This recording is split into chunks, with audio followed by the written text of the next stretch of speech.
Okay, so I was doing pretty good for most of my college experience. I would come back home and get adjusted by that chiropractor who worked on me. I kept a lot of the symptoms under wraps. I was doing stretches and exercises all the time to make sure I kept my flexibility and my neck open and a whole bunch of different things. Then I started chiropractic school. And in chiropractic school experience, my neck was adjusted a lot because we would practice on each other. And I had headaches like I had not had before, and I had numbness and burning that just came back. And I would go see that other chiropractor and try to get it settled down. I had to step back and not let anybody adjust me except for actual people who had actually graduated already. And I could only get adjusted so many times per week. I was trying to settle all of this down.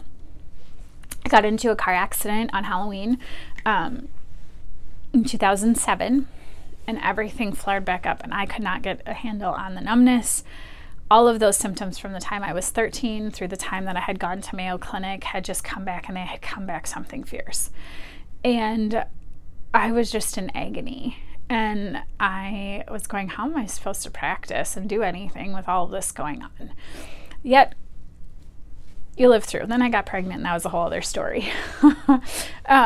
So, anyhow, I really had to be particular, and this is where I understood that everything, one of our instructors always said, everything that has the potential to do good also has the potential to do harm.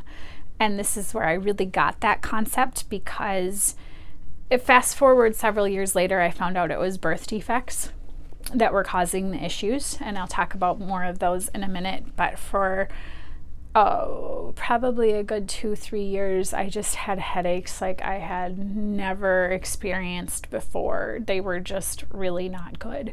And so it's one of those things, like you're learning something and you're going, well, it's not, I guess overdoing it isn't good either, and how am I supposed to do this? So most of us in chiropractic have wound up in chiropractic because traditional medical model has failed us in some way or another, or we've seen someone of our loved ones have, chiropractic miracles. And so I saw my own chiropractic miracle, and then I also saw, I don't want to call it a chiropractic failure, but I want to call it a chiropractic couldn't fix it this time.